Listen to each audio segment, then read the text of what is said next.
para bang pinapakita nila, oh, lahat ng partido nasa amin na. Kaya wala na kayong kalaban-laban. Marami ako nakakausap ng mga negosyante, yan ang reklamo.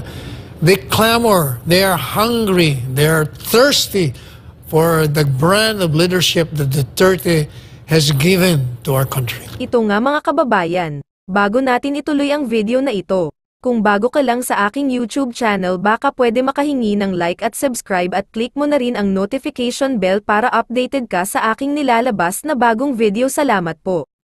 Inabasa po ako sa dyaryo ngayon. Isang analyst di umano na sinasabi, she is claiming, babae ito. Palagay ko, kaibigan ko nga ito but I have to disagree. Sabi niya, kaya daw bumabagsak ang rating ni BP Inday Sara dahil kay Pangulong Rodrigo Roa Duterte. Ano bang klaseng analysis mo naman yan, kaibigan? Kaya bumabagsak ang rating niya kasi nga bahagi siya ng administrasyon na bumagsak ang rating ng administrasyon. Kaya tama nga yung ginawa niya na umalis na siya kasi naapektuhan siya. Definitely hindi dahil kay Presidente Duterte. Layo naman. Dati marunong ka mag-analyze. Ngayon medyo what happened to you?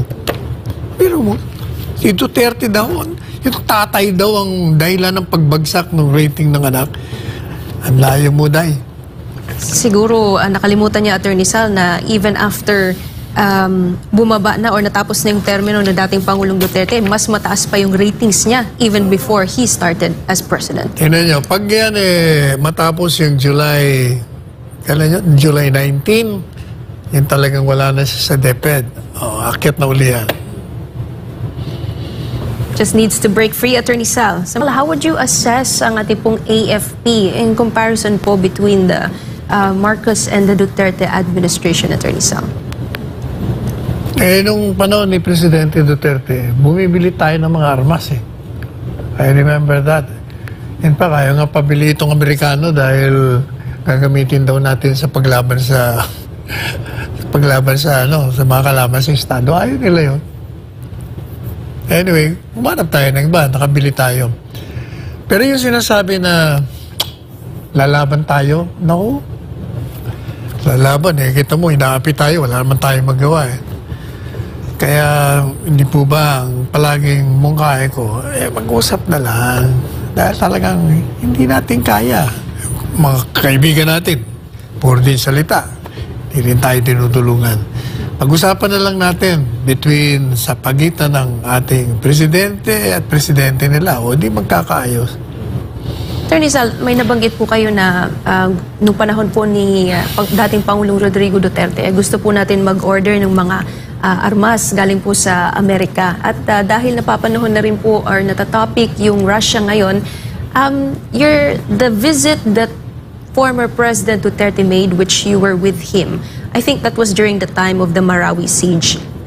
Tama po ba yung balita, Attorney Sal, na nagbigay po ang Russia ng mga firearms para po matulungan yung Pilipinas dito po sa sa pag-recover or dito po sa Marawi siege? I can no longer remember, but basta alam ko may tumulong. Hindi ko alam kung tumulong po ang Russia. Kung nagbigay siya ng libre o binili natin sa kanya. Hindi ko na matandaan.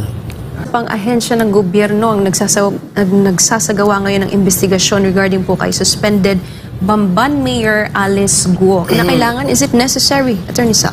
Hindi ko nga maintindihan sila. Ba't hindi na lang nila i-file kasi? Yun na, matagal ko na sinasabi. Just file the case if you have the goods. Hindi puro press con, puro publicity. Kaya may bago na naman. Iba naman ang fingerprints. Pareho daw nung isa. Si Go Waping. Yan ang mangyayari dyan, pag pinailan nyo ng kaso, maglalaban na dyan yung mga expert testimony ng mga experts. Sabihin ng NBI, hindi, pareho. Ang presenta naman tong si Go. Hindi totoo. Iba. Kaya the best yan talaga, sa hukuman nyo na i-file nang matapos na yan.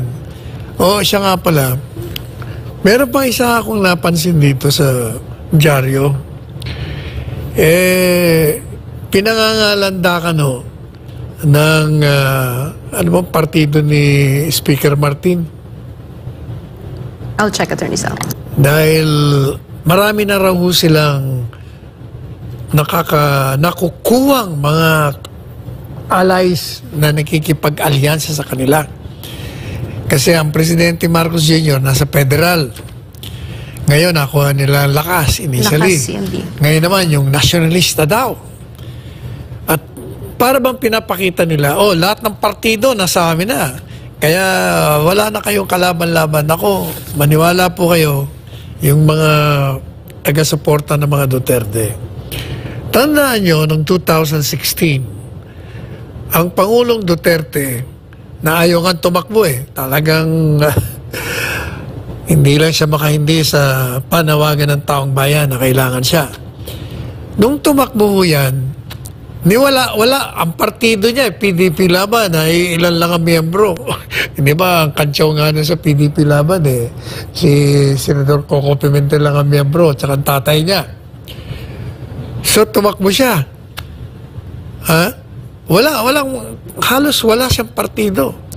Wala akong mga local officials na nagsuporta sa kanya. Senador, congressman, gobernador, iisa. Sumama na lang yung dalawa nung medyo lumalakas na siya. Nanalo siya dahil ang taong bayan mismo ang nakipag-alyansa sa Duterte.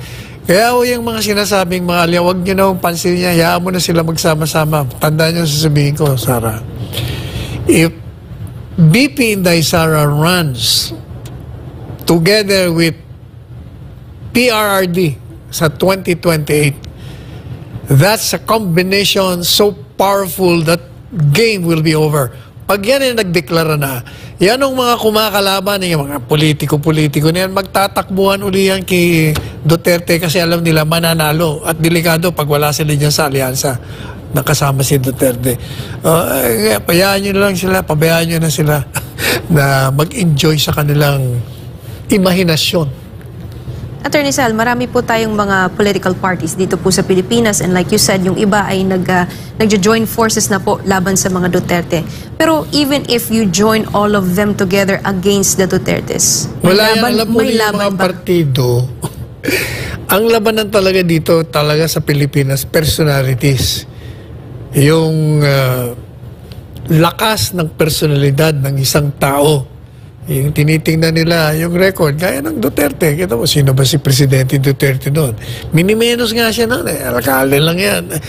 Nagbubuka nga akong gago noon nung inilabas kong 8 years before the presidential election, inilabas ko na pangalan niya. Wala. Para daw sira-sira ulo niya, si Panelo. Duterte, si Duterte. Minimenos talaga yan Wala yan. Siya, naging presidente.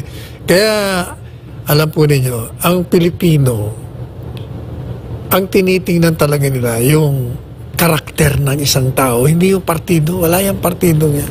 Maniwala kayo. Hindi darating ang panahon, mapapatutuhanan ang mga sinabi natin. Walang naniniwala sa akin nung sinabi ko na iyan ang susunod ng presidente. Walang-wala talaga. Wala, nako. Pero yung mga sinabihan ko noon 8 years earlier na kasi nakikita, sabi niya, sa'yo ko walang narinig yan. 8 taon bago nangyari. Kasi nga, nakikita ko yung karakter ng PRRD. Kakaiba siya Ang nakita ko talaga kay Digong, wala siyang agenda.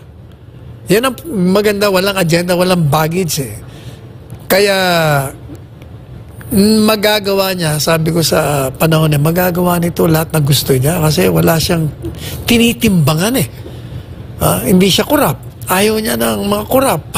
Ayaw ng mga kriminal. Ito ang bagay sa Pilipinas, napaka-stricto. Yan, nangyari na nga. Kaya nakakaawa rin ang Pangulong Ferdinand Marcos Jr. in a way because he's suffering by comparison. Napakatindi ng dating ng Duterte. Napakabait naman itong isa.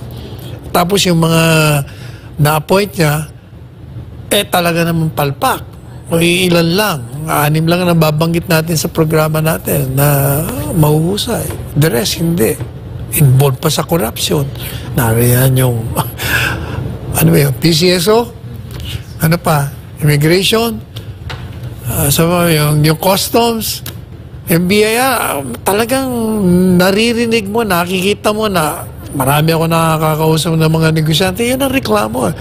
They clamor, they are hungry, they are thirsty for the brand of leadership that Duterte has given to our country.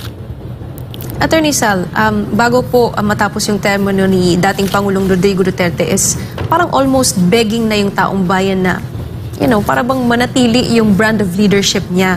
So, ayaw po ni dating Pangulong Duterte na habaan yun nga po yung termino ng pagiging Pangulo. But if they do come back through Sara, would you agree, Attorney Sal, to extend the term limit of presidency dito po sa Pilipinas? Hindi, alam mo yan, palagi nasa taong bayan yan. It's the people that will decide whether they want a president to remain in power for as long as they want or they don't want. Tao pa rin eh. It's people create the government. People elect the people they want to be serving them. Nasa kanila yan. So, parehas po kayo ng stand.